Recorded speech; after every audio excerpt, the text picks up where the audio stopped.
one of the biggest protests in its history. Israelis are angry over proposed changes to the judiciary. Prime Minister Benjamin Netanyahu argues he's trying to restore the balance of power, while critics say he will destroy Israel's democracy. Is a predicted constitutional crisis on the horizon for Israel? I'm Andrea Sankin. Today's newsmaker is Israel's protests.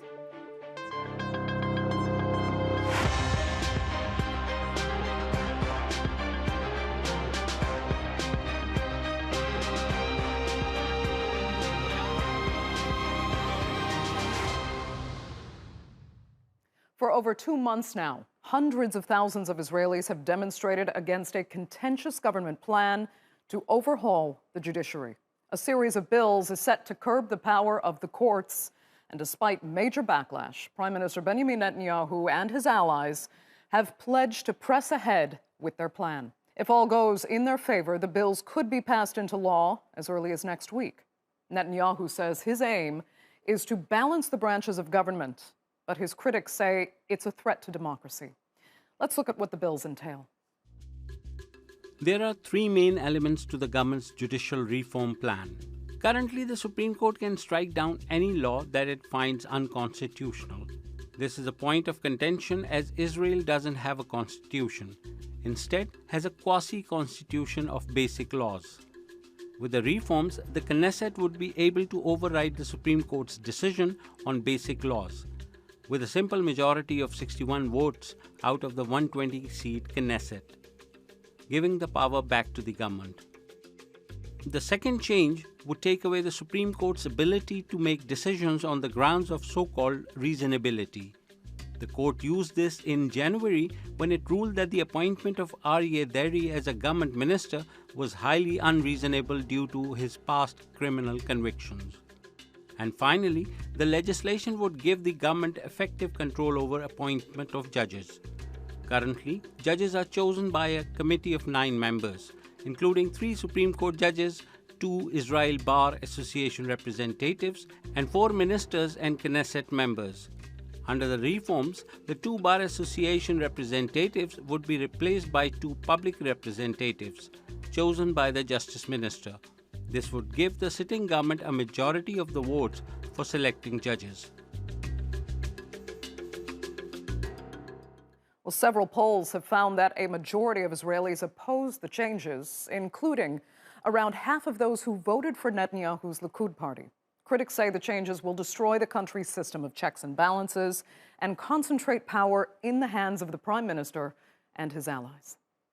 I'm here to demonstrate and to sound my voice against the dictatorship that they're established here in the name of the so-called law, judicial reform. It's not a judicial reform, it's a revolution that's making Israel go to full dictatorship. I'm here to protest against the reform in the law and to protest against our Prime Minister, that we call him Crime Minister.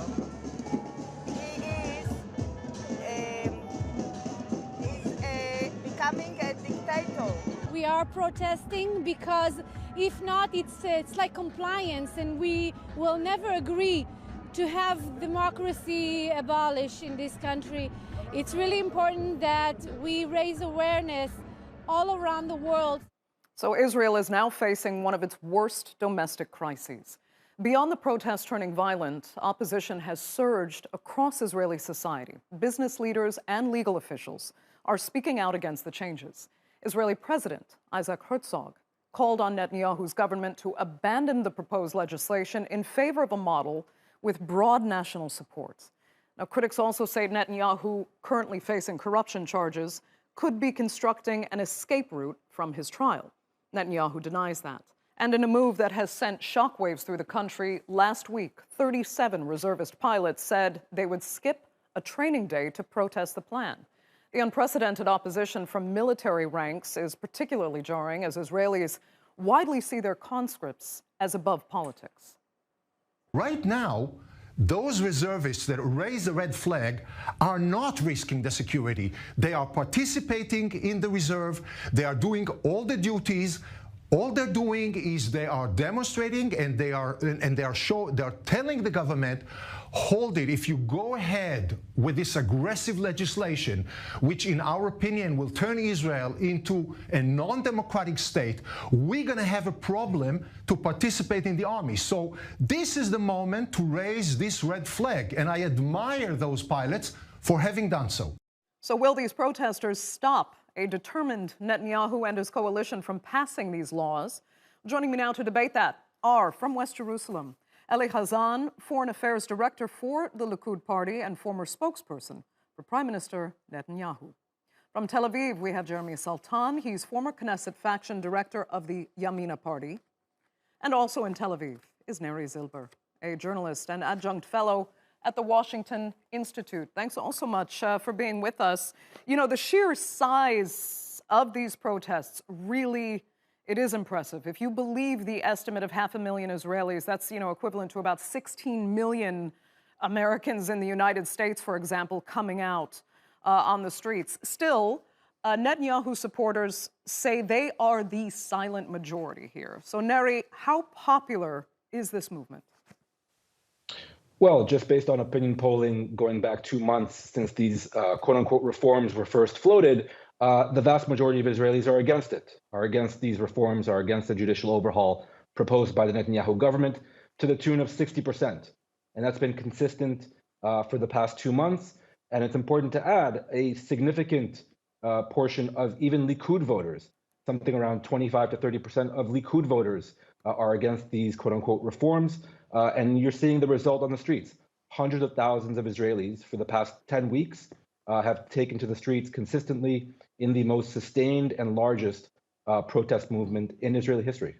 Okay, Eli, let me just ask you if you believe the estimates as cited by Neri are correct. First of all, there is no doubt. There are many Israelis who are in the streets protesting against the judicial reform.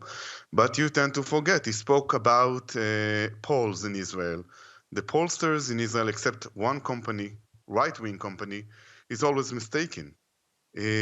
More than that, you mentioned nearly 500,000 people, but don't forget, nearly 2.5 million Israelis voted for Netanyahu while we promoted or we offered the judicial reform. More than that, many of the leftists in Israel are in favor of the judicial reform, but in a different context. They are willing to compromise.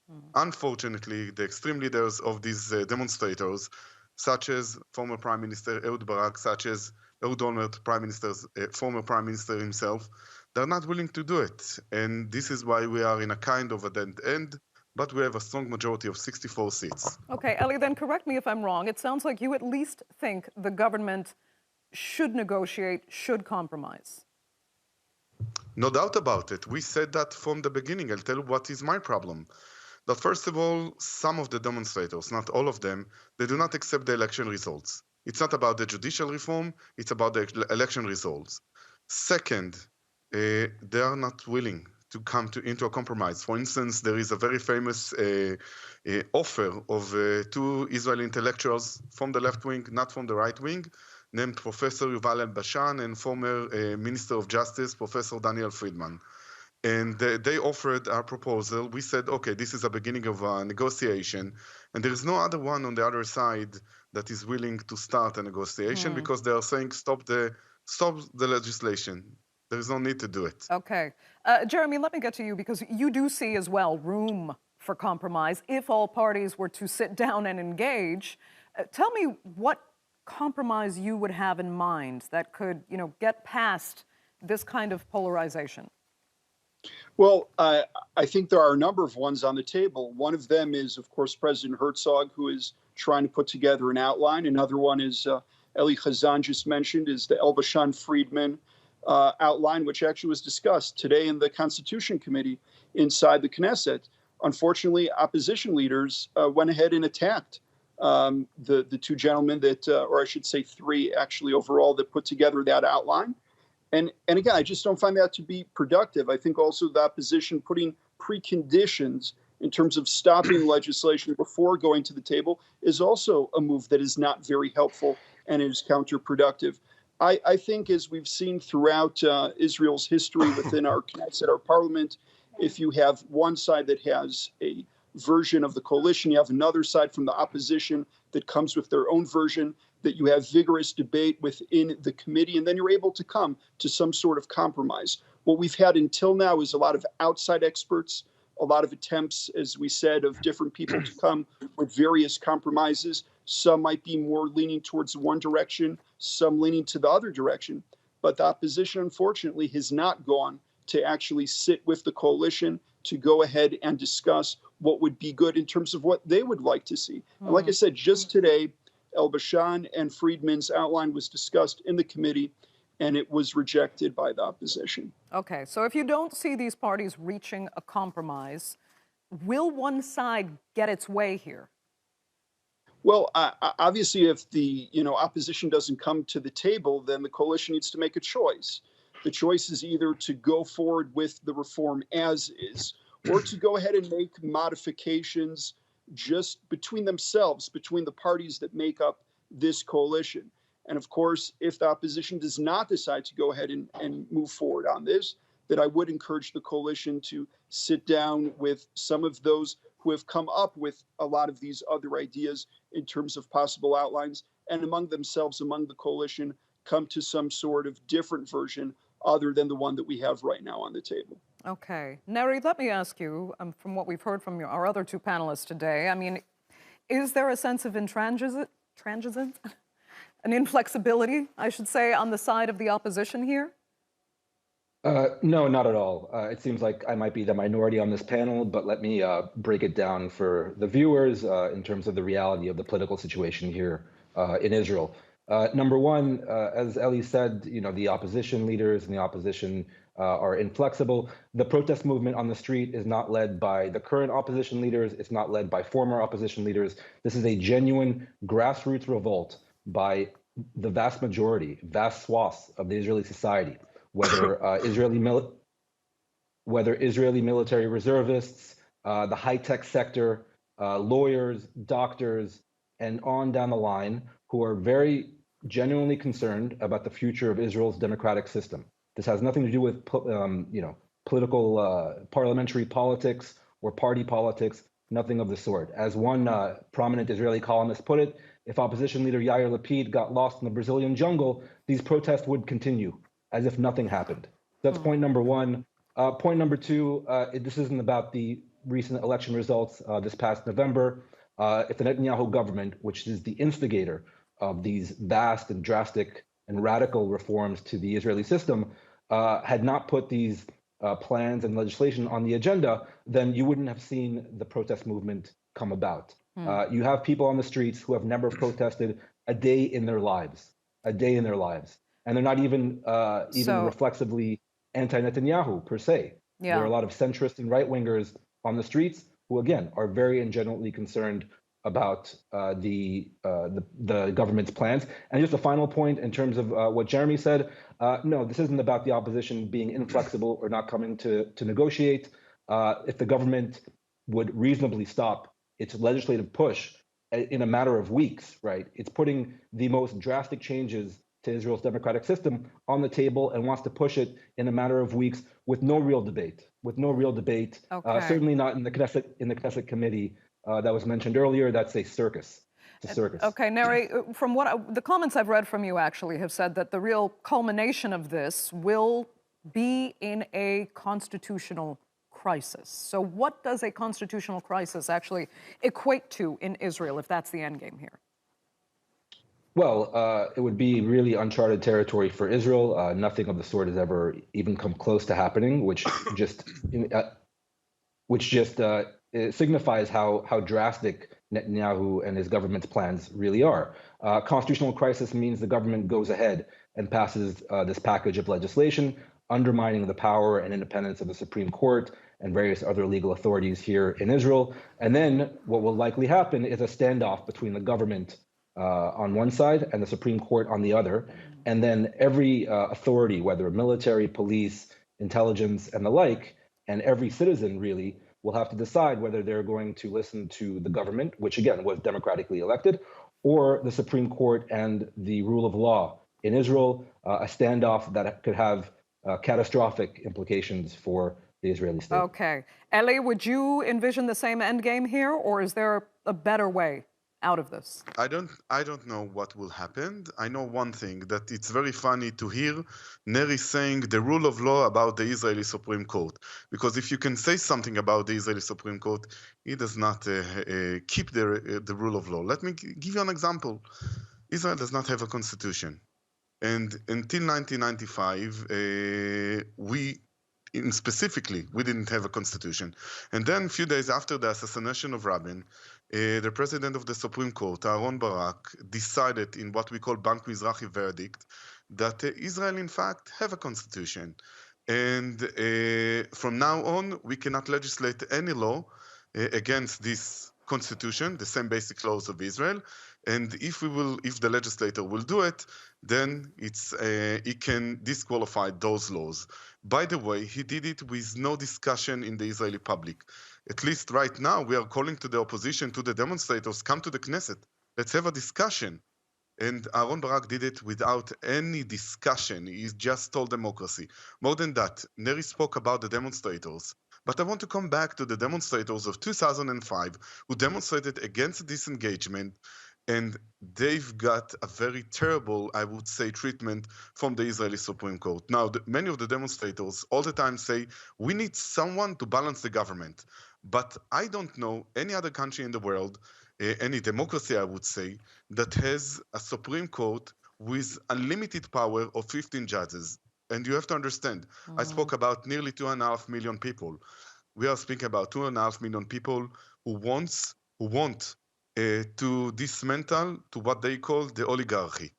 15 unelected judges who elected, most of them, not all of them, brought his friend, and we want to put an end to this. We want to restore democracy.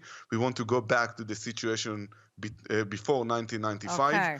And we are not willing to compromise about it. I mean, if the opposition will not compromise, we are going on until we will restore democracy. Okay. Jeremy, does that sound fair and feasible, what Eli is describing? Because obviously when Netanyahu supporters talk about the restoration of democracy, it means something very different to the people on the streets. Look, what we need to see from the coalition is flexibility. And what we need to see from the opposition is frankly, to drop these preconditions. To say, stop talking, stop having Knesset committees, and only then will we sit down for a conversation. That's just not helpful. That's not productive. The way that it works in the parliament is the opposition is not usually in a position where they get to go ahead and say that we're the ones that are going to change the rules of the game. The rules of the game are the way that they are. The opposition should come and go ahead and make sure that their voices are heard and be a part of the process. And again, I can understand why Neri has an issue with it, but I have a very big issue with the fact that the opposition is not giving an alternative proposal of how judicial reform looks like to them. We know what the coalition has put forth in terms of what they think. The opposition has not said that. Now, I know within the opposition, there is a minority that says that there should be no judicial reform, but a very, very big amount within the opposition do want to see judicial reform. Okay. But they're not putting a plan on the table. Drop the preconditions, go to the table, and come to a compromise. It's not a very complicated situation. The formula is obvious. Oh, okay. Neri, if you just want to comment quickly on that last statement there, that the formula is so obvious, because if it is, why isn't it being carried out? No, the formula isn't obvious because the Netanyahu coalition wants to assert powers over every other branch of the Israeli government system through these legislative agenda. And so the formula, you can't have a half a democracy or half a tyranny. I would argue that even under the Israeli system, the Supreme Court has been, shall we say, quite shy about striking down certain laws and certain government decisions. It's not a tyranny of the justices, as was relayed earlier. I would argue that if these laws are passed, it would very easily and very quickly turn into a tyranny of the majority, the parliamentary majority here in Israel, with no real effective check on government decisions or legislation coming out of the Knesset. That it was a very, very dangerous situation to put Israel in. Let me ask you, though, I mean, the fundamentals here for, an audience outside of Israel, is there something fundamentally wrong with the system as it is? Are judges, as Netanyahu argues, in some senses, unbalanced and unchecked? Look, even Prime Minister Netanyahu, as of a few years ago, was the biggest defender and the biggest champion of the Supreme Court, especially. He said the Supreme Court was the body armor for Israeli democracy, whether domestically and definitely internationally. And now, in recent years, he himself has gotten into a bit of legal trouble, as I'm sure your viewers are aware. He's on trial right now in Jerusalem District Court on a slew of corruption charges. And lo and behold, he himself, and through his now recently elected coalition government, are now trying to destroy the Israeli judicial and legal system as the Supreme Court. I would argue there's a correlation between those two developments. And Eli, I know that is an argument you've heard, that this trial is lingering in Netanyahu's mind, that he would have liked to have had the power to stop the judiciary from ruling against him in the first place, and that a lot of this is kind of personal for Netanyahu to dismantle the very system. First of all, I want to refer to two things that Neri has said. First of all, he said that the Supreme Court is allegedly shy.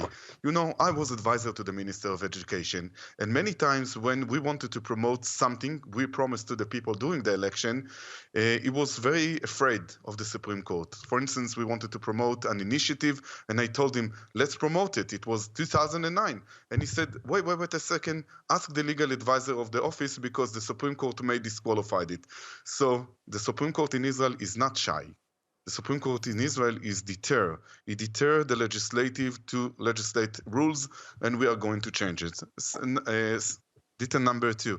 Neri spoke about Netanyahu, but he tend to forget that even people like me, we were in favor of the Supreme Court, of the old Supreme Court, but something has changed in the last decade. For me personally, it started in 2009, when I was advisor to the Minister of Education. But many of the Likudniks, more than that, before the election, look at the list of Likud, of the primaries of the party. Most of the candidates were in favor of restoring democracy. And we said out loud before the election that we want to restore democracy to Israel by bringing in judicial reform. We've got 64 seats. I tell you what, one more thing, if you allow me, they did not want to listen because they consider people like me as the plebs. We don't have the right to say something about it. There are oligarchs in the Supreme Court, and they are the only one who can say something. Interesting take there. Jeremy, I just saw your eyebrows go up. If you want to comment, go ahead quickly.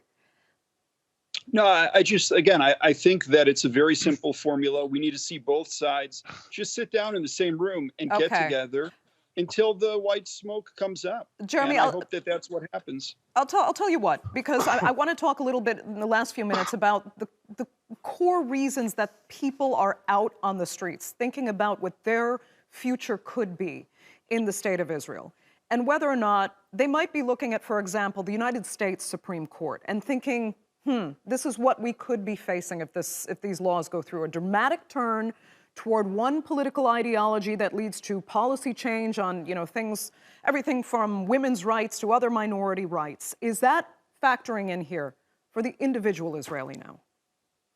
Look, I think that for sure, if we're looking at changing the selection of how we choose our judges, it would make sense that you're going to have people who are going to be afraid of what the change could mean in terms of what kind of justices are going to go ahead and come out as a result of the process. But I think it's also important to say in that regard, this isn't the United States where we have 9 justices, we have 15. If we have the maximum term, which I don't know if we will, but if there's the maximum term of this government will be able to appoint 4 Supreme Court justices. That's 4 out of 15.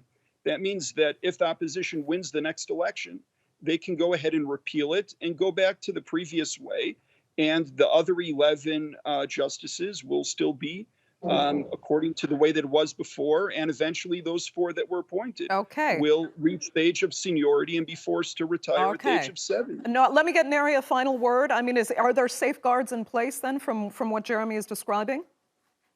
No, not at all. I mean, with all due respect to Jeremy, the issue of appointing judges is one thing, but you could very easily have the government then lower the age of retirement for justices and then pack the court with its own justices, to say nothing of the fact that they want to pass legislation essentially doing away with the Supreme Court's ability to even review laws and government decisions. So the fact But you're that you talking have about things that X aren't on number- the table.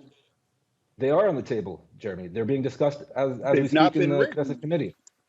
Okay, very unfortunately, gentlemen, I'm going to have to interrupt it there. And Neri, that will have to be the final word for this edition of the Newsmakers. I'd like to thank all three of my panelists so much for being with us, and I'm sure we'll be discussing this in the near future as well. So thank you for joining us. Thanks to our viewers as well. Remember, you can follow us on Twitter, and do be sure to subscribe to our YouTube channel. I'm Andrea Sankey. We'll see you next time.